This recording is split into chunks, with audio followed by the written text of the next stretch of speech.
خۆپیشاندانەکان لە بەغدا و شارەکانی تری ناوەڕاست و باشووری عێراق بەردەوامن و خۆپیشاندەران تاکتیکی نوێ بەکاردێنن بۆ فشارخستنە سەر حکوومەتی عێراق تا دەست لە کار کێشێتەوە.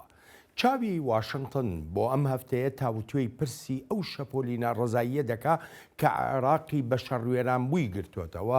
لەوەتایی سەرەتای مانگی دەوە کە ئەم شەپۆلینا ڕزاییە دەستی پێکردووە. خۆپیشاندەران سوورن لەسەر داواکانی خۆیان نەک هەر بۆ ڕوخانی حکوومەت بەڵکو بۆ دادگاییکردنی گەندەڵکارانیش. ئێمە خەڵکێکی سەرکوتکراوین، هیلاک و ماندوین بەدەست هەموو ڕەوشێکەوە. ئەم فەرمانڕەوایەتیەمان ناوێت. 16 ساڵە ئەوانە ئەشکەنجەمان دەدەن و لێمان دەکوژن. ئێمە هیچ مافێکمان نییە. وڵاتەکە لە ڕەوشێکی خراپەوە بۆ خراپتر دەڕوات. نەخۆمان و نە منداڵەکانیشمان هیچ مافێکمان نەماوە. باشە ئیتر پێویستە چی بکەین؟ بەڕاستی بێزارین لەمە. کێشەمان لەگەڵ عادل عەبدولمەهدی نییە یان لەگەڵ یەکێکی تر. کێشەمان لەگەڵ هەمویاندا هەیە و دەمانەوێت دەریان بکەین و ئەوانەمان ناوێت. خۆپیشاندەرانی عێراق جەخت دەکەنەوە لەوەی ئەم شەپۆلینا ڕزاییە سەرەتای هەیە، بەڵام هەرگیز کۆتایی پێنایەتە ئەو کاتەی تەواوی ئامانجەکانیان دێنەدی. ئێمە گۆڕینی تەواوی حکوومەتمان دەوێت، ناخوازین یەکێکیان دوان لە پۆستەکانیان دەربکرێن و شوێنەکانیان بە خەڵکی تری گەندەڵ پڕ بکرێنەوە. دەمانەوێت حکوومەت لە ڕێگ و ڕیشەوە هەڵکەندرێت، لەوانەیە وەها بزانین ئەم شەپۆلی ناڕزاییەمان بۆ یەک دوو ڕۆژە و ئیتر تەواو. نا ئێمە لێرەین تا حکوومەت لە ڕێگەوە هەڵدەکێشرێت. حکوومەتی عێراق نکوڵی نەکردووە لەوەی دەست لە کار دەبکێشێتەوە و دەڵێت ناکرێ بۆشاییەکی دەستوری لە وڵاتەکەدا دروست بێ، بەڵام خۆپیشاندەران دەڵێن نەخێر، زۆر ڕێگە هەن تا ئەو بۆشاییە دروست نەبێ. یەکێک لەوانە پێکێنانی حکوومەتێکی ڕزگاری نیشتیمانیە. داوا دەکەین حکوومەتێکی ڕزگاری نیشتمانی بۆ 6 مانگ پێک بهێنرێت، هەروەها سەرکردەیەکی شەریفی نیشتمان پەروەری لەشکری بۆ ئەو ماوەیە سەرۆکایەتی بکات. پاش ئەو 6 مانگە خەڵک خۆی بڕیار لە چارەنووسی خۆی دەدات و دەڕوات بەرەو هەڵبژاردن و حزبەکانی تیادا ڕەت دەکرێنەوە. ئێمە ئەوەمان دەوێت. یەکێک لە پێشنیازەکان بۆ چارەسەرکردنی ڕەوشی عێراق و هێورکردنەوەی شەقام لەو وڵاتەدا بەستنی کۆنفرانسێکی گەورەیە بە بەشداری هەموو لایەنە سیاسیەکان بۆ دۆزینەوەی وەک دەگوترێ نەخشە ڕێگەیەکی نیشتیمانیانە بۆ کێشەی عێراق. عێراقیەکان کۆنفرانسی لایەنە سیاسیەکان لە زۆنی سەوز ڕەت دەکەنەوە، چونکە زۆنی سەوز و لایەنە سیاسیەکان 17 ساڵە شکستیان هێنەوە لە پێکێنانی پرۆژەیەکی نیشتیمانی کە لە خزمەت هاوڵاتیانی عێراقیدا بێت و لەوەشدا سەرکەوتو نەبوون کارناسنامەیەکی نیشتیمانی دروست بکەن، بەڵام لە دزینی پارەی خەڵکی هەژار و گەلی عێراقدا سەرکەوتو بوون. زۆرێک لە سیاسەتمەدارانی عێراقیش هاوڕان لەسەر ئەوەی ئەم شەپۆلینا ڕزاییەی عێراق دیاردەیەکی نوێ لە مێژووی نوێی عێراقدا و دەشڵێن داواکاریەکانی خۆپیشاندەران بەهۆی کاردانەوەکانەوە گۆڕانی بەسەردا هاتووە. پێم وایە لە ڕۆژی یەکی مانگی دۆ خۆپیشاندانەکان وتاری نوێ و سیناریۆی نوێ و هەروەها ڕوانینی نوێیان بۆ عێراق بەرهەمهێناوە. من ناڵێم لە 2003ەوە بەڵکو دەیان ساڵە ئەم جۆرە بیرکردنەوەی نوێیەمان نەبووە. خۆپیشاندانەکان بۆ دەستەبەرکردنی خزمەتگوزاریەکان و دەرفەتی کار و داوای هاوشێوە دەستیان پێکرد، بەڵام ئەوەی جێی سەرنجا بەردەوامی خۆپیشاندانەکان و زیابوونی تند و تیژەکان وهایان کرد داواکانیش بگۆڕێن بۆ بەرپرسیارکردنی گاڵتەکاران و داواکردنی دەست لە کارکێشانەوەی حکوومەت و ئەوجاش بۆ گۆڕینی تەواوەتی سیستەمی سیاسی وڵاتەکە. پێدەچێت ئەم خۆپیشاندانانە لە وەتای ڕوخاندنی دیکتاتۆری عێراقەوە گەورەترین سەختی بێ کە ڕوبەڕووی دەستەبژێری سیاسی ئەو وڵاتە بوو بێتەوە لە ماوەی ئەم نزیکەی 17 ساڵەی ڕابردوودا. چاوی واشنگتن بۆ ئەم هەفتەیە میوانداری دکتۆر عەباس کاظم دەکا. دکتۆر عەباس بەڕێوەبەری بەشی عێراقە لە نێوەندی ئەتڵانتیک و یەکێکیشە لە لێکۆڵەرەوە سەرەکیەکانی بەشی سیاسەتی نێونەتەوەیی لە زانکۆی جۆن هاپکینز. دکتۆر عەباس سەرەتا زۆر سپاس دەکەم بۆ ئامادەبوون. یەکەم پرسیاریشم ئەوەیە ئەگەر هەموو ئەم خۆپیشاندانانە دژی لایەنە سیاسیەکانی عێراق بە حکوومەتیشەوە، حکوومەت یا لایەنە سیاسیەکان ئەتوانن پرۆژەیەکیان هەبێ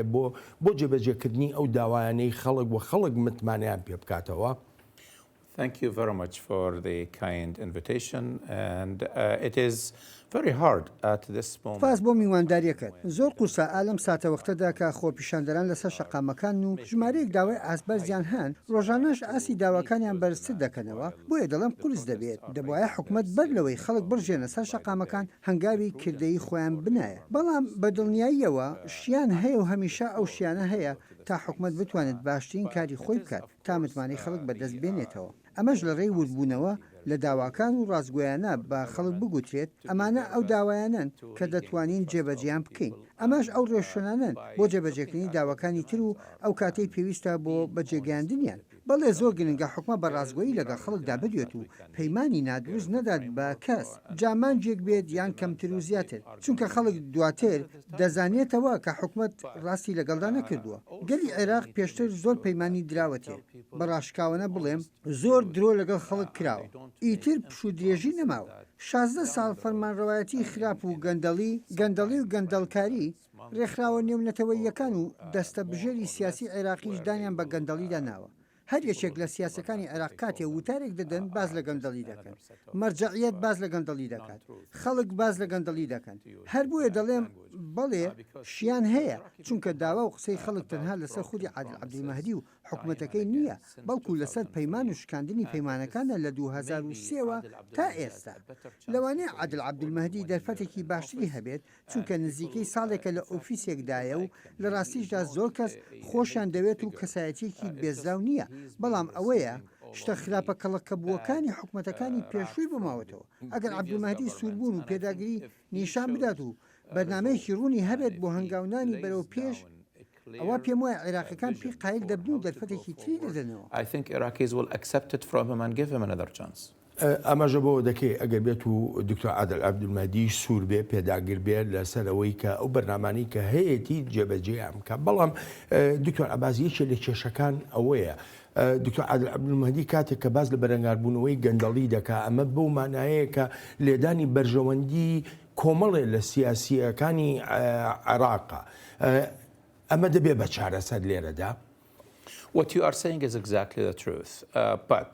this is a different game now. ئەوەی تۆ دەیڵێیت ڕێک و ڕەوان ڕاستە بەڵام ئێستا یاریەکە جیاوازە پێشتر و تەنانەت تامانگی داش کە لە ئۆفیسدا بووە پێویستی بەو هێزە گەندەڵانە بووە لە ناو پەرلەمان و تەنانەت لە دەروی حکوومەتیشدا واتە زۆرێک لە ڕێبەرانی ئەو لایەنانەی لە دەروی حکوومەت و بەرپرسیارەتیان نییە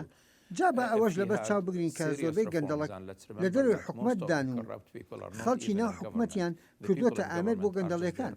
واتە ئەوانەی بە نەهەنگەکانی گەندەڵی ناسراون ئێستا یاریەکە جیاوازە چونکە خەڵک لەسەر شەقامەکان و فشارێکی زۆر قورسیان خسۆتە سەر پرۆسی سیاسی وڵاتەکە بێلەوە مەرجەعیەت و هەروەها لە کەربەلاشەوە بەڕوونی و ئاشکرایی بە عادل عەبدولمەهدیان وتووە بڕۆ بە مستێکی ئاسنینەوە بەرەنگاری گەندەڵکاران ببەرەوە ئەگەر عادل عەبدولمەهدی سەرۆکوەزیر ئەو هێزە گەورەیە بەکاربهێنێت و وەری بچەرخێنێت و بتوانێت بیکاتە هێزێکی دژی ئەو گەندەڵکەرانەی وڵاتەکەیان تاڵان کرد و بە خراپی سەر و سەودان لەگەڵ عێراقیەکاندا دەکرد و ژیان و ئایندە و هیوایان لێسەنەوە ئەو جا خەڵک دەکەونە دوای و هیچ کەسێکیش ناوێرێت ببێتە تەگەرە لە بەردەمی get the people to be behind him and he will not no one will dare give him any kind of hard time. ڕەوشەکە بۆ دکتۆر عادل عەبدولمەهدی و حکوومەتەکەی ئێجگار قورسە لەوەش قورستر وەکوەندێ چاودێر لە بەغداوە باسی دەکەن دەڵێ ئەم حکوومەتە نازانێت لەگەڵ چیەدا و توێش بکە ئەم ڕۆژۆرە لە داوا هەیە سبەینە خۆپیشاندەران داوایکی تریان هەیە یاخو گۆڕاکاری بەسەردا دێ کە ئەم خۆپیشاندانانە ڕێبەرایەتیەکی نەبێ لایەنێکی سیاسی لە پشتیەوە نەبێ عادل عەبدولمەهدی لەگەڵ چی قسە بکە. Well, leaders are there to lead. And leaders are there to make the best possible scenario out of دەزانی ڕێبەرەکان بۆیە پیان دەگوتێ ڕێبەر تا ڕێبەرایەتی بکەن تا باشترین بەرنامە دروست بکەن بۆ چارەسەرکردنی قورسترین قەیران هەر بۆیە پیان دەگوترێت ڕێبەر عادل عەبدولمەهدی ئەو تواناییەی هەیە سیاسەت مەدارێکی دێرینە کەسێکی زیرەک و ڕووناکبیرە بەڕاستیش لە پەیوەندی بە عەبدولمەهدیەوە ئەوە شتێکی باشە خۆپیشاندەران سەرکردایەتیەکیان نییە چونکە ئەو کاتە دەکەوتە بەر داوای قورسی ئەو سەرکردایەتیەوە ئەگەر من ڕاوێژکاری عادل عەبدولمەهدی بوومایە پێم دەگوت ببە بە دەمڕاستی خۆپیشاندەران و ئەم شەپۆلی ناڕەزایەتیە ببە بە نوێنەریان ببە بە باوکی معنەوی بۆ شەقام ببە بە دەنگیان و چیان دەوێت بیان دەرێ و نوێنەرایەتیان بکە چونکە تۆ ڕێبەریانیت بەڕاستی بۆی باشترە و ئاسانتریشە بۆی وەها بکات وەک لە سەر و سەوداکردن لەگەڵ لایەنی سێمدا یعنی سەرکردایەتی خۆپیشاندەران جا ئەگەر ئێستا ئەمە نەکات دەزانی چی ڕوو دەدات خۆپیشاندانەکان بێ سەرکردایەتی نامێنێتەوە و خەڵکانێک دەردەکەون و دەڵێن نوێنەرایەتی خۆپیشاندەران و ئیتر عادل عەبدولمەهدی دەکەوێتە ڕەوشێکی زۆر قورسترەوە. There will be people who will come out and say we represent them and then we will see a harder situation for Adil Abdelmahdi.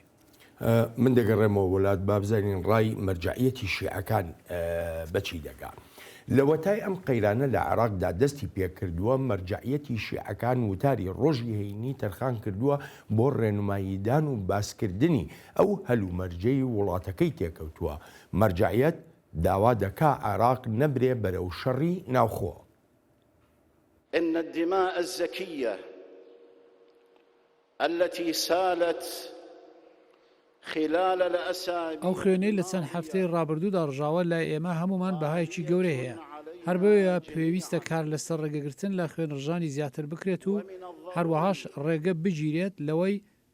ڕێگە بدرێت کە ئەم وڵاتە بخزێندرێتە ناو شەڕی ناوخۆ و ناو ئاژاوە و ناو وێرانیەوە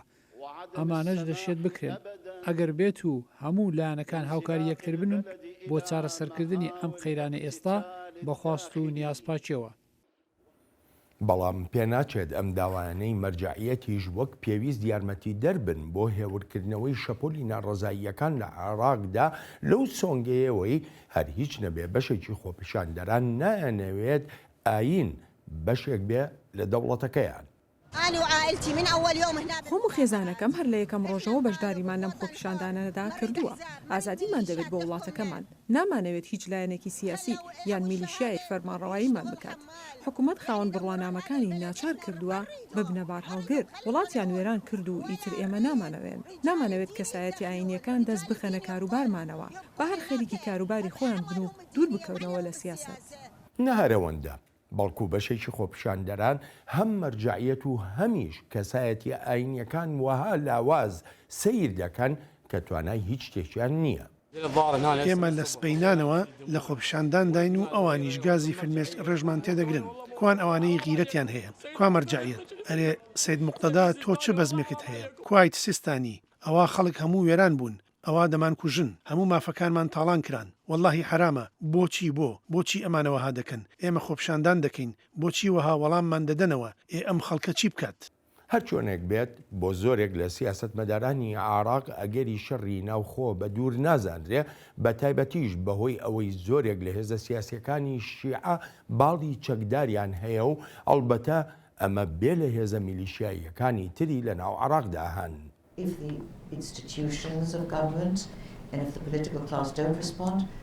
ئەگەر دامەزراوەکانی حکوومەت و سیاسەکانیش وەڵامیان نەبێت ئەوە خۆپیشاندانەکان بەردەوام دەبن و ئەویش کە جێ نیگەرانیمە ئەوەیە کە خۆپیشاندانەکان تونتوتیژی زیاتریان لێ دەکەوێتەوە بە تایبەتی لە ئێستادا کە هەندێک ئاماژە هەن بۆی هەر هیچ نەبێت بەشێک لە خۆپیشاندەران هێندە گەرمن بیر لە قەیرانی چەکداری دەکەنەوە لەوەش ترسناکتر وەهاش بکات زووتر ڕووبدات شیانی پێکدادانی لایەنی سیاسیە چەکدارەکانە لە ناو خۆیاندا بە تایبەتیش لە ناو میلیشیا شیعەکاندا. جار ڕەوشەکە بە هەر بارێکدا بێ حکوومەتی عێراق جەخت دەکاتەوە لەوەی بەشێکی بەرپرسانی وڵاتەکە دەخوازن ئەم شەپۆلی ناڕەزایەتی بۆ خۆیان بقۆزنەوە و دژ بە هەوڵەکانی حکوومەت بەکاری بێنن کە بۆ بەرەنگاربوونەوەی گەندەڵی دەیدات. ئەوە جێی مەخابنە کاتێک دەبینیت زۆرێک لەوانەی داواکانی ئێمەیان ڕەت دەکردەوە بۆ چاکسازی و بیانویان دەهێنایەوە و مشتومڕیان لەسەر دەکرد و دەیانگوت پیلانگیێڕی لە ئارادایە و چاکسازی ناکرێت بەڵام ئەمڕۆ لە پێشەنگی داواکانن بۆ دەزەکارکێشانەوەی حکوومەت بەبێ ئەوەی خۆیان هیچ بە بەرپرسیار بزانن لەوەی ئەم ڕەوشە گەیشتۆتە ئەم ئاستا. دکتۆر عەباس حەزەکەم لەو سەرنجەی دکتۆر عادل عەبدولمەهدیەوە دەست بکەین بە پرسیاری ئەم بەشەمان. عادل عەبدولمەهدی نیگەرانیەکەی لە چیەیە؟ لە فەرمانڕەوایانی پێش خۆیەتی یا ئەوانن کە ئێستا لە دەسەڵاتدان لەلایەنە سیاسیەکانەوە کە کاندید کراون بۆ ئەو پۆستانەی وەری بگرن؟ This is not going to be working anymore. ئەمە بۆ لەمە دووە ئیتر بەو شێوێ ناخوات پێشتر بۆ 4 ساڵ عبادی قسەی لەسەر هەندێک کەسی دیاریکراو دەکرد بەڵام بێناوهێنن ئەمە ئیتر ناخوات عەبدولمەهدی سەرۆگوەزیرە و بەرپرسە خەڵکی لە پشتە و مەرجەعیەتی لە پشتە و دەسەڵاتی هەیە و بەهێزترین کەسە لە ڕووی سیاسیەوە لە وڵاتەکەدا پێویستە پلانی خۆی جێبەجێ بکات بەبێ گوێدانە ئەوانی تر دوو ڕێگەی لەبەردەستدا یان ئەوە تا ناو لە دوایی ناو بە پۆستەکانیانەوە ئاشکرا دەکات یان پلانی خۆی جێبەجێ بکات ئەگەر پلانی هەیە بۆ باشترکردنی ڕەوشەکە یانی پێویستە ئەو خەڵکانی بەرەنگاری دەبنەوە ئاشکرایان بکات چونکە کاتێک تۆ ڕێبەریت ناتوانیت لۆمەکە لەسەر خۆلات بێت پێویستە ڕێبەر ڕوانینی خۆی هەبێت و بیسەلمێنێت سەرۆگوەزیر دەسەڵاتی هەیە بۆ بەرەنگاربوونەوەی هەر کەسێک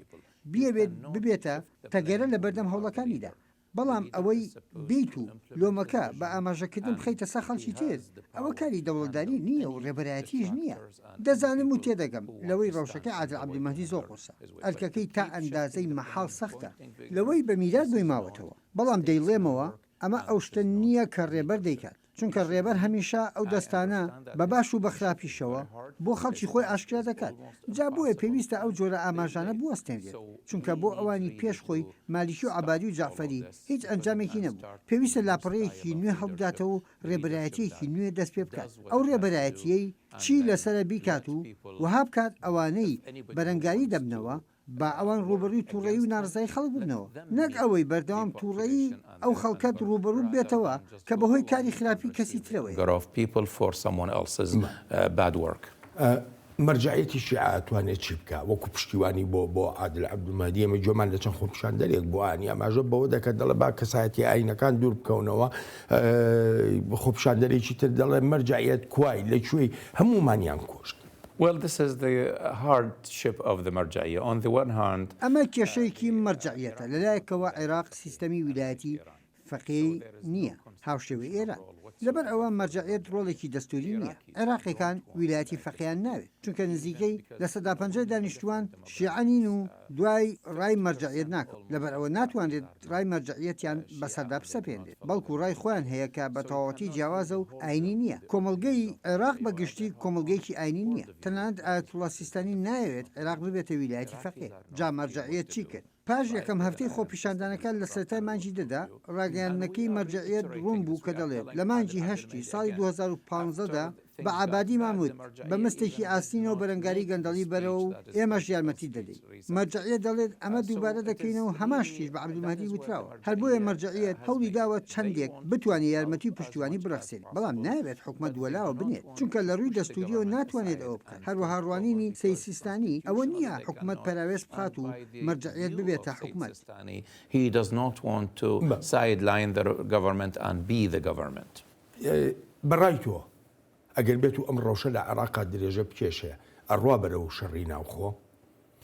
I don't think we are going to have a civil war because civil war. نا پێم وانە بڕۆین بەرەو ئەوەی شەڕی ناوخۆ ڕووبە چونکە وەک بارێکی باو شەڕی ناوخۆ لە نێوان نەژادە جیاوازەکان و تایفە جیاوازەکاندایە لە عێراقدا لەم ڕەوشەدا دۆسەی خەڵکمان هەیە دژ بە حکومەت ئەگەر ئەم ڕەوشە بەردەوام بێت ئەوە حکومەت سڕ دەبێت و ناتوانێت فەرمانڕەوایەتی بکات لەوانەیە سووتاندن و وێرانبوونی زیاتری ناوچەکان ببینی خەڵک دووچاری مەینەتی زیاتر ببنەوە ئەم ڕەوشە ڕوبەڕووبوونەوەی شیعە و سونە نییە یان ڕوبەڕووبوونەوەی عەرەب و کورد بێت بە پێچەوانەوە ئەگەر ئەم شەپۆلی ناڕزاییە بەردەوام بێت ئەوە دەشێت یەکگرتووی زیاتری دانیشتوانی عێراق ببینین چونکە دەبینیت کوردیش دێنە سەر شەقامەکان و سونەش دێن و بابیرمان نەچێت چەندین ملیۆن کورد هەن لە باشووری هەرێمی کوردستان دەژین وەک کەرکووک و دیالە و بەغدا و مووسڵ و شوێنەکانی تریش ئەمەی ڕوو دەدات ئێستا لە عێراقدا بۆ پێکاتەیەک یان بۆ لایەنێک یان بۆ بەشێکی عێراق نییە هەر چیەک ڕوو بدات بۆ هەموو وڵاتەکەیە هەر بۆیە پێویستی بەوەیە ڕێبەرانی شیعە و ڕێبەرانی سونە و ڕێبەرانی کورد و ڕێبەرانی کەمایەتەکانی تریش پێکەوە دابنیشن و ڕێگە چارەیەک بدۆزنەوە تا خەڵک لە شەقامەکانەوە بڕۆنەوە ماڵەکانیان لە ڕێی نەخشە ڕێگایکی ڕاستەقینە و متمانە پێکراوەوە کە شتەکان گۆڕانیان بەسەردادێت عێراقیەکانیش پێی قایل دەبن ئەگەر خواستێکی ڕاستەقینەی تێدا ببینن بۆ باشترکردنی شتەکان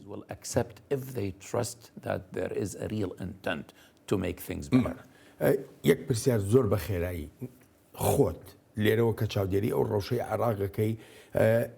ناکۆچی ناوماڵی شیعە نابینی لە عێراقدا کە کاریگەری هەیە بەسەر هەروە دێ و ئاڵۆزبوونی ئەم ڕەوشەوە The Shia community has always been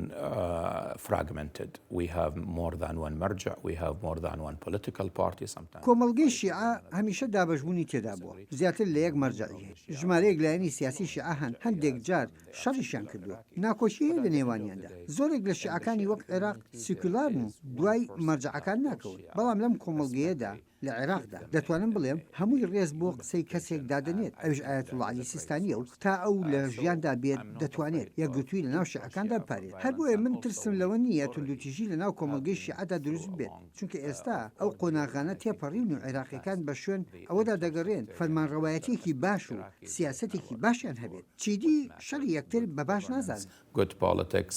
and they are no longer interested in fighting one another. با بڕێک باز لە ڕۆڵی وڵاتانی دراوسێ و بە تایبەتیش کۆماری ئیسلامی ئێران بکەین. یەکێک لە داوا هەرە سەرێکیەکانی خۆپیشاندەران گەڕانەوەی سەروەریە بۆ وڵاتەکەیان و نەهێشتن یان کەمکردنەوەی ڕۆڵ و کاریگەریەکانی ئێرانە لە عێراقدا. تاران وڵاتانی ڕۆژاوا گونابار دەکات بە تێکدانی ڕەوشی عێراق و لوبنانیش. نەخشەی ڕێژەرانی ئەم ئاشوبە لای هەموو جیهان ناسراون. ئەمڕۆ هێزە شەڕانگیزەکان ئەمریکا و دەستگا مخابەراتیەکانی وڵاتانی ڕۆژئاوا بە پشتیوانی دارایی هەندێک وڵاتی دواکەوتووی ناوچەکە ئاژاویان لە وڵاتانی دراوسێمان و نێزیک لێمانەوە لەم ناوچەیەدا دروست کردووە. ئەوانە ئاسایشی ناوچەکە وێران دەکەن. ئەمە شەڕانگیزترین و مەترسیدارترین و هەروەش بەترین ڕەفتاری ڕق و چینەیە بەرامبەر وڵاتێک بکرێت. کۆماری ئیسلامی ئێران بە ئەندازەیەک خۆی بە باڵادەست دەزانێت لە بەغدا و لە بەیروت دێت و ڕێنمایی نەکرد بۆ کار بەدەستان بەڵکو بۆ خۆپیشاندەرانیش دادەنێت. لێرەوە ڕای دەگەێنم ئەوانەی ڕەوشی ئەو وڵاتانەیان بەلاوە گرنگە واتە عێراق و لوبنان کە لە ململانێدان لەگەڵ کێشەکانیان ئەوە پێویستە چارەسەریەک بۆ ڕەوشی ئاسایشی خۆیان بدۆزنەوە. گەلانی ئەو دوو وڵاتەش پێویستە بزانن لەگەڵ ئەوەشدا کە داواکانیان داوای ڕەوان بەڵام ئەو داوایانە تەنها لە ڕێی چوارچیوەیەکی یاساییەوە بەدەست دێن. زۆرێک لە شیکەرەوە لەو بڕوایەدان یەکێ لە ڕاهەندە گرنگەکانی ئەم شەپۆلی ناڕەزاییە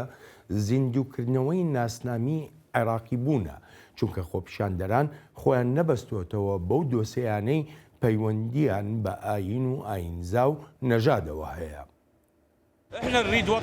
ئێمە وڵاتی خۆمان دەوێت ئێمە بەشدار نین لە پرۆسەی سیاسی و ئەوەی لە پشت پەردەوە دەگوزارێت ئێمە نیشتیمانێک و ئاسوودەیمان بۆ گەلی خۆمان دەوێت بۆچی وڵاتانی تر دەست بگرن بەسەر سەرچاو سامانەکانماندا بۆچی سامانەکانمان دەگوێزرێنەوە دەرەوەی وڵات لە کاتێکدا خەڵک بەهۆی هەژاری و برسێتیەوە دووچاری مەینەتی دەبنەوە لەگەڵ داواکانی مەرجعیەت لەگەڵ هەڵوێستی پڕ لە هەڵکشان و داکشانی هەندێک لە کەسایەتی ئاینیەکان ئەوەی کە دەبینرێ زاڵبوونی ڕای شەقامە بەسەر ڕەوشەکەدا بە شێوەیەک کە زیاترە لەو کارنامە بیانیانەی لە عێراقدا هەن. ئەمڕۆ شاتوونێتە دەرێ تا حکوومەت بڕۆخێنین چونکە بە حکوومەتێکی ناڕەوا دەزانین حکوومەتێک ئەوها بە سانایی خەڵکی خۆی بۆ کوژێت یعنی حکوومەتێکە ڕەوای نییە پێویستە بیڕۆخێنین داوا لە هەموو خۆشکوبرهانمان دەکەین بێنە ڕێزی ئەم شەپۆلی ناڕازایی دەربڕینە لێرە هەموو شتێکمان هەیە خواردنیشمان هەیە وەرنە ئیرە و خۆپێشاندان بکەن. ئەمریکا دەڵێت ئاگادارە لەو هەنگاوانەی ئێران دەینێت لە عێراقدا بە تایبەتیش لەم سەروەختی شەپۆلی ناڕەزاییەدا و دەشڵێ وڵاتێکی وەک ئێران تەنها سەرکوتکارە و چۆن دەتوانێت سەر و سەودا لەگەڵ خۆپیشاندەرانی عێراقیدا بکات. ئێمە هەموو ئەو راپۆرتانەمان بینیوە قاسم سولەیمانی بە فڕۆکە دەگاتە بەغدا و بەرپرسیارەتی وەردەگرێت و ڕاوێژ دەدات بە عێراقیەکان ئەگەر من یەکێک بوومایە لە خۆپیشاندەران ڕێک ئاماژەم پێدەکرد و دەمگوت من ئەوەم ناوێت من وڵاتی خۆمم دەوێت نامەوێت خەڵکی تر بێنە ئێرە و پێمان بڵێت چۆن وڵاتی خۆمان بەڕێوە بەرین. پێشم وایە ڕژێمی تارانمان بینیوە چۆن سەودا لەگەڵ ناڕەزایی دەربڕیندا دەکات ئەوە تا خەڵکی عێراق دەڵێت ئەوەمان ناوێت. دکتۆر عەباس ئێران چ ڕۆڵێکی هەیە؟ دەرفەتێک ڕەخساوە کە ئێران تەنانەت بچێتە ناو خۆپیشاندەرانیشەوە. Iran cares a lot about Iraq ئێران زۆر بە تەنگرەوش عێراقەوەی عێراق شەڕێکی درێژخایانی لەگەڵ ئێراندا کرد عێراق وڵاتێکی بەهێزی ناوچەی کەنداوە و دراوسی ئێرانە تاران بە شێوەیەکی بەرچاو وەگەرخستنی لە عێراقدا کردووە دۆستێکی زۆری هەیە لەناو عێراقدا بە ئەندازەیەک ئێران پێویستی نییە خۆی دەستێوەردان لە عێراقدا بکات بەڵکو لە ڕێی لایەنگرەکانی خۆیەوە دەیکات لە عێراقدا لەلایەکی تریشەوە عێراقیەکان پێزانینیان هەیە بۆ پشتیوانیەکانی ئێران لە کاتی قەیرانەکاندا وەک ئەوەی داعش یان هەر قەیرانێک کۆمەڵێک بەرژەوەندی هەیە لە نێوان ئەم دوو وڵاتەدا وەک ئابووری و گەشتیاری و بەرژەوەندی دمۆگرافی و چەندان بەرژەوەندی تری وەکو بازرگانی کە ساڵانە دەگاتە بڕی 12 ملیار دلار بۆ ئێران عێراق بەرژەوەندێکی گرنگ و گەورەشە پێم وایە یەکێ لە هۆکارەکانی ئەوەی ئێران هەمیشە باڵادەستی هەیە لە عێراقدا ئەوەیە کاتێک شتێک ڕوویداوە هاوپەیمانەکانی تری عێراق لەوێ نەبوو ئەو کاتەی داعش یەک لەسەر 3 عێراقی داژی کرد ئێرانەکان زۆر پێش ئەمریکیەکان چوون بەهانە عێراقەوە یان زۆرێک لە دراوسی عەرەبەکانی عێراق لە ڕاستیدا کاریان لە دژی پرۆسەی سیاسی و پرۆسەی دیموکراسی و حکوومەتی عێراقیش دەکرد و تەنانەت داراییان بۆ ئەو کێشانە تەرخان دەکرد تورکیا یەکێکە لە وڵاتانەوە هەرچەندە دەڵێت کار لەگەڵ عێراقدا دەکات بەڵام بە باشی کاری نەکردووە ڕێبەرانی عێراق وهای دەبینن ئێران لە هەموو وڵاتێک زیاتر نزیکێتی جا بۆ کەمکردنەوەی کاریگەریەکانی ئێران لە عێراقدا پێویستە هاوپەیمانەکانی تری عێراق زیاتر ئامادەییان هەبێ لەوێ to curb or reduce Iranian influence is by other allies of Iraq to show up more. بەڕای و هەموومانی کە باسی کردن یعنی وها دەکا کە ئێران بێتە خاوەنی بڕیار لە عێراقا Unfortunately, Iran makes a very large part of the decision. But I think we should not be. بەداخەوە ئێران بۆتە بەشێکی گەورەی نێوەندی بڕیار لە عێراقدا بەڵام بابەڕەوایی باسی ڕێبەرانی عێراقیش بکەین ئەوانەی وڵاتەکە بەڕێوە دەبن بەتەنگ عێراقەون و بەتەنگ دەسەڵاتەکانی خۆشیانەوەن و نایەنەوێت دەسەڵات و پێگەی خۆیان بدەنە دەست ئێران بەڵام ئەوە ڕاستێکەیە کە ئێران یاریکەرێکی سەرەکیە لە عێراقدا و بەداخیشەوە هەر ئاوەها دەمێنێتەوە با ئەوەشمان لەبیر بێت کاریگەریەکانی ئێران لە ڕێی دەستەبژێرێکی دەسەڵاتدارەوەیە لە عێراقدا نەک لە زۆربەی خەڵکەوە کە نیشتیمان پەروەرن و نایەنەوێت کەس بکەوێتە نێوانیانەوە و دەیانەوێت وڵاتەکەیان ئازاد و بەهێزیش بێت بەڵام واقعە سیاسیەکە ئەوەیە کە هەیە و ئێران زیاتر لە پێشە وەک لەوانی تر But the reality of the politics, this is what it is, and Iran has more advantage than others. بەڵام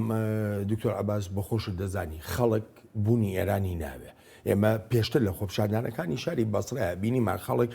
هێرشیان کردە سەر کونسڵخانەی ئێران هەر لەم چەند ڕۆژی ڕابردووشدا هێرش کرا سەر کونسڵخانەی ئێران لە کەربەلا ئێرانیەکان لەو پەیامەت تێگەیشتونیان They do and they don't care as long as they have people. بەڵێ لی تێگەیشتون بەڵام گوێی پێ نادەن تا ئەو شوێنەی خەڵکی دەسەڵاتداریان هەبێت و بڕیاردەر بن لە بوارە سیاسەکەدا پێم وایە ئەوە استراتیژێکی هەڵەیە پێویستە ئێران زۆر گوێ بداتە هەستی گەلی عێراق چونکە لە وڵاتێکی وەک عێراقدا کە ڕۆژشوێنێکی دیموکراسی هەیە بیرکردنەوەی خەڵک گرنگە و ئەوە تا ڕایگەشتی لە وڵاتە تووڕەیی دەبارێنێت بەهۆی دەستێوەردانە زۆر و زەوەندەکانی ئێرانە و لە وڵاتەکەیاندا پێویستە ئێران عێراق و گەلی عێراق وها ببینێت کە هاوبەشێتی نەک وەک لایەنگرێکی جۆرایال زۆرێک لە کاربەدەستانی ئێرانج بە خۆشحاڵیەوە دەڕواننە لاوازەکانی عێراق ئەلبەت ئەمەش لە ڕووی استراتیژیەوە زیان لە بەرژەوەندەکانی ئێران دەدات چونکە کاتی عێراقیەکان دژی شتێک دەبن ئاستێکی مامناوەندیان نابێت و ڕێک دەچێن بۆ ئەو when they go against something they have no middle ground they go to the extreme باسی ئەوە کرد کە هەندێک لە هاوپەیمانەکانی عێراق دوورن لە تەواوی ڕەوشەکەەوە ئەلبەتە یەکێک لە هاوپەیمانە سەرەکی استراتیژیەکان ئەمریکایە واشنگتن بە گرنگیەوە لەم ڕەوشەی عێراق دەڕوانێت داوایی وڵاتێک دەکات کە ئاساییش و سەقامگیری تیادا پارێزراو بێت وەزارەتی دەرەوەی ئەمریکا لەو بڕوایەدایە خۆپیشاندانی ئاشتیانەی خەڵک بەشێکە لەو مافانەی پێویستە لە کۆمەڵگەکانی ڕۆژهەڵاتی ناوەڕاستدا پارێزراو بن. The rights of the protesters to demonstrate peacefully should be respected. پێویستە ڕێز لە مافی خۆپیشاندەران بگیرێت بۆ ناڕزایی دەربڕین و هەروەها پێویستە خۆپیشاندەرانیش بە ئاشتیانە خۆپیشاندان بکەن و چەک هەڵنەگرن عێراق بەختیاوەرێتی کەیچێکە لەو ژمارەکەمەی وڵاتانی ناوچەکە کە خۆپیشاندانی تێدا دەکرێت و خەڵکی بەدەنجی بەرز لەسەر شەقامەکان ڕای خۆیان دەڵێن تا ئەو جێیەی خەڵک بە ئاشتیانە گوزارش لە خۆیان دەکەن پێویستە جێی خۆشحاڵی بێت بۆ حکوومەت کە خەڵک پێی دەڵێت چیان دەوێت و چیان ناوێت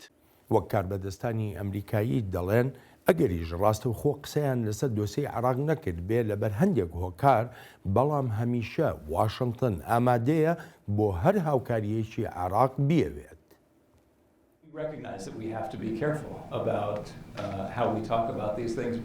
ئێمە دەزانین کە پێویستە وریابین کاتێک قسە لەسەر ئەوەها بابەتێک دەکەین، چونکە هەمیشە خەڵکێک هەن ڕەخنەمان لێ دەگرن و لە ڕوانگەی پیلانگیریەوە باسمان دەکەن، بەڵام ڕاستیەکەی ئێمە هەمیشە ئامادەین بۆ یارمەتیدانی عێراق تا حکوومەتێکی بەهێز و سەروەر و سەقامگیری هەبێت. ئەمەش ئەوەیە کە خۆپیشاندەران دەیانەوێت و ئێمەش بە هەمان شێوە هەمان شتمان دەوێت. ئەمریکا دەڵێت ئەو دروشمانەی خەڵک لەسەر شەقامەکانی عێراق دەیڵێنەوە هەمان ئەو خواستانن کە ئەمریکا هەیەی بۆ سربەخۆیی سیاسی و ئابووری عێراق.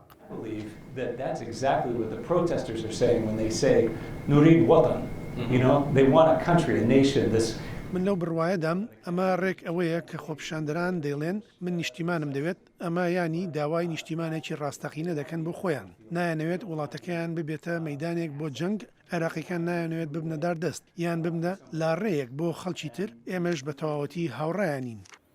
واشنگتن ئاماژەش بەوە دەکا کە هاوڕاییەکی زۆر لە نێوان ئەمریکا و عێراقدا هەیە بۆ نەهێشتنی ئەو دیاردانەی ناشێت لە وڵاتێکدا بوونیان هەبێ کە هەوڵ دەدا لەو ناوچەی جیهاندا وەک وڵات و کۆمەڵگەیەکی کراوە خۆی پێناسە بکات.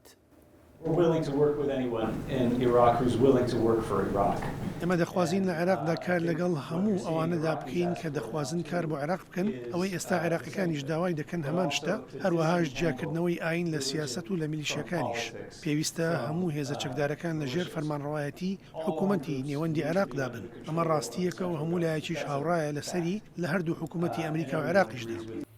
دکتۆر عەباس،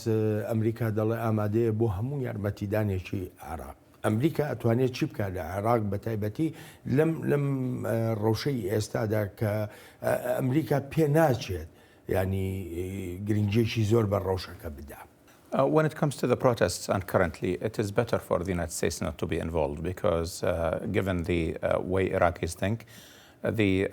کاتێک دێتە سەرباسی خۆپیشاندان باشترە بۆ ئەمریکا دەستی تێوە نەدات، چونکە گەر لێرەدا بیرکردنەوەی عێراقیەکان ڕەچاو بکەیت ئەوە پشتیوانی ئەمریکا لە حکوومەت یان لە خۆپیشاندەران زۆر خراپ دەبێت، جاهی هەر کامێکیان بکات. پێم وایە باشترین شت ئەوەیە ئەمریکا لەم دۆسیەدا بێلایەن بێت، لە دەرەوەی ئەم مشتومڕە بمێنێتەوە. ئەمە بەومانە نییە کە بە تەواوەتی ڕۆڵی نەمێنێت. پێم وایە پێویستە ئەمریکا هەندێک یارمەتی ڕابگەێنێت بۆ گەلی عێراق، یان ڕاستە بڵێم بۆ عێراق تا داواکانی خۆپیشاندەران جێبەجێ بکات. مەبەستەکەم ئەوە نییە واشنگتن پشتیوانی لە خۆپیشاندەران یان لە حکوومەتی عێراقی بکات، بەڵکو بڵێت ئەگەر عێراقیەکان هاوڕان لەسەر هەنگاونانی بەرەو پێش، ئەوە ئێمە هەموو قورسایی خۆمان دێنین بۆ یارمەتیدانی ئەو هەنگاوە. پێویستە ئەمریکا ڕاوێژی هەبێت بۆ حکوومەتی عێراق تا لەم قەیرانە قوڵە بێتە دەرێ، چونکە پێم وایە ئێستا عێراقیەکان پێویستیان بە بیرۆکەی باش تا ئەم قەیرانە تێپەڕێت. عێراق ناتوانێت درێژە بە ژیانی خۆی بدات بەبێ هەبوونی پەیوەندیەکی بەهێز لەگەڵ ئەمریکادا و بەبێ هەبوونی استراتیژێتی درێژخایەنی هاوبەشێتی لەگەڵ ئەمریکادا کە پێویستە بە وریایی و بەزیرەکانش بکرێت. زۆر جار لێرە لە واشنگتن ئێمە گوێمان لەوە دەبێت کە بۆ نمونە سەبارەت بە سووریا دەڵێن ئەمریکا استراتیژێتێکی دیاریکراوی نییە یاخود سیاسەتێکی دەرەوەیی دیاریکراوی نییە، بۆ عێراقیش بە هەمان شێوەیە.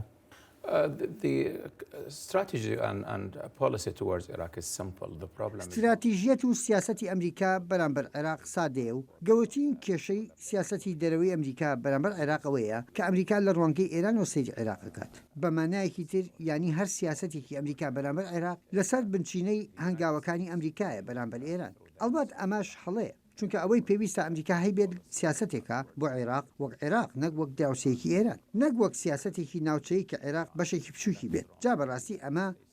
ونە. پێویستە ئەمریکا بگەڕێتەوە و وەک وڵاتێکی جیاوازی گرنگ لە عێراق بڕوانێت. جا هەر کاتێ ئەمە کرا ئەوە دەتوانین سیاسەتێکی فرەلایەن ببینین. کێشەیەکی تریش جۆری ئەو بەڕێوەبەرایەتیەیە سەرۆکتران بەڕێوەی دەبات کە ناتوانیت پشت بە هیچ استراتیژێتێکی بەستیت، چونکە سیاسەتەکانی ئەم بەڕێوەبەرایەتیە هەر هەمووی بۆتە تاکتیک، نەک سەنجی خستنە سەر استراتیژیەت. ئەم دوو خاڵەی باسم کردن تواناییەکانی ئەمریکا لاواز دەکات لەوەی بتوانێت جیاوازی لە عێراقدا دروست بکات.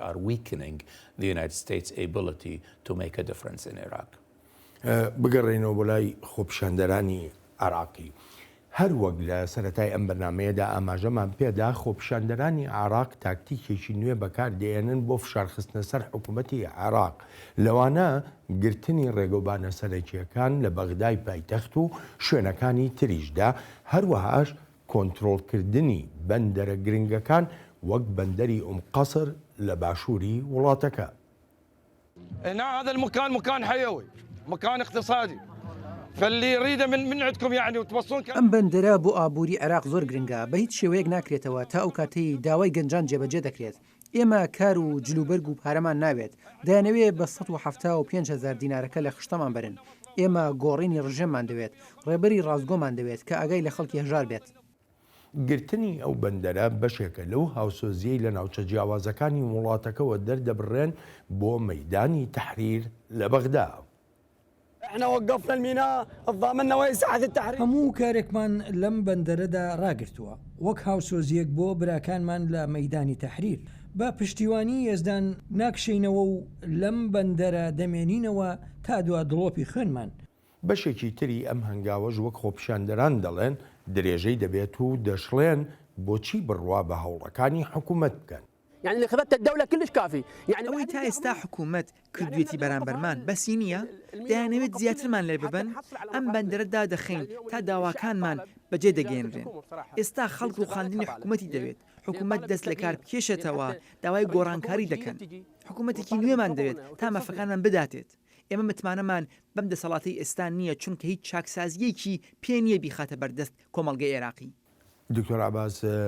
بێژگە لە خۆپیشاندانەکان لە مەیدانی تەحریر بەڵامەوە تاوەکو گوێمان لێبوو تەنانەت شارە بەندەریەکانیش لە عێراقدا کۆنتڕۆڵ کراون ینی لە هەندێک پارێزگای ترە تەنانەت چەلگەنەوتیەکانیش کۆنتڕۆڵ کراون. حکوومەت لە قەیرانایە لەم قەیرانە چۆن نەتوانێت کۆنتڕۆڵی تەواوی ڕۆژەکە بکاتەوە. This is very dangerous and this is an unwelcome development. ئەمە زۆر مەترسیدارە و پەرەسەندنێکی خراپیشە چونکە هەمومان پشتیوانی لە خۆپیشاندانێکی ئاشتیانە دەکەین. خۆپیشاندانێک داوای ڕاستەقینەی هەبێت و فشار بخاتە سەر حکوومەت بەبێ ئەوەی بێتە ئاژاوە جێریان ببێتە بەشێکی تر لە گەندەڵی.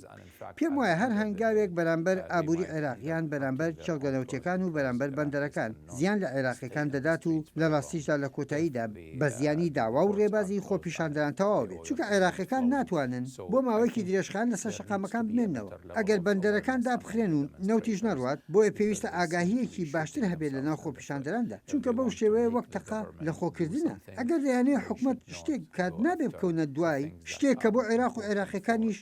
گرنگن چونکە پێویستە فشار بخەنە سەر حکوومەت نەک سەر خۆیان. بەڵام لێرا شتێکە ینی خەڵک وەکو بڵێ ئەوەی کە جۆمان لێ دەبێت لە خۆپیشاندەرانەوە وەکو بڵێ بە ناچاری ئەمە دەکەن لەبەرەوەی حکوومەت هەنگاوێکی ڕژدی نەناوە هەتا ئێستا بۆ نمونە لەم خۆپیشاندانانەی عێراقدا هەتا من تۆ ئێستا ئەم بەرنامەیە دەکەین زیاتر لە 200 کەس کوژراون بە هەزاران کەس بریندارن بەڵام حکوومەتی عێراقی هەتا ئێستا یەک کەسی لەوانە نەگرتووە کە تەقە دەکەن هەندێک دەڵێ تەقەکەری نەناسراون هەندێک دەڵێ سەر بە حکوومەتن هەندێک دەڵێ نازانم سەر بەچێن. I agree with you and I think the هاوڕام لەگەڵ پێم وایە حکوومەت و خودی سەرۆکوەزیر و سەرۆکی کۆمار و هەر کەسێکی تێژ لە حکوومەتدایە پێویستە هەنگاو بنێن و بە خێرای هەنگاو بڕێن وەک پێشتر باسمان کرد بۆیە تۆ ڕێبەری تا ڕێبەرایەتی بکەیت جا تا ڕۆژەکە قورستر بێت ئەوە پێویست بە هەنگاونانی زیاترە ناکرێت بگوترێت چی دەتوانین بکەین نادەتوانن زۆر شت بکەن چونکە ئەوان حکوومەتن دەستوریان لە پێشدا پێم وایە ئەگەر هەنگاو بنێن وەک تۆ ئاماژەت پێکرد و هەنگاوێکی واقعانە و متمانە پێکراو بێت ئەوە خەڵکێکی زۆر پشتیوانیان دەکات و بە دڵنیاییشەوە زۆرێک لە ڕێبەرانی کۆمەڵگا وەک مەرجەعیەت و عشتەکان و هەروەها ڕووناکبیران پشتیوانیان دەبن بەڵێ پێویستە هەنگاوی کردەیی ببینین و قسەکە زۆر ڕاست. But we need to see action and you are exactly right on that. دکتۆر عباس زۆر سپاس زۆر سپاس. تا بەرنمەیەکی نوێی چاوی واشنگتن ڕێز و خۆشەویستی ستافی بەرنامە و هی خۆشم بەڵێن ساڵح پەسەند بفەرمون و هەر لە خۆشیە جێتان بێڵی.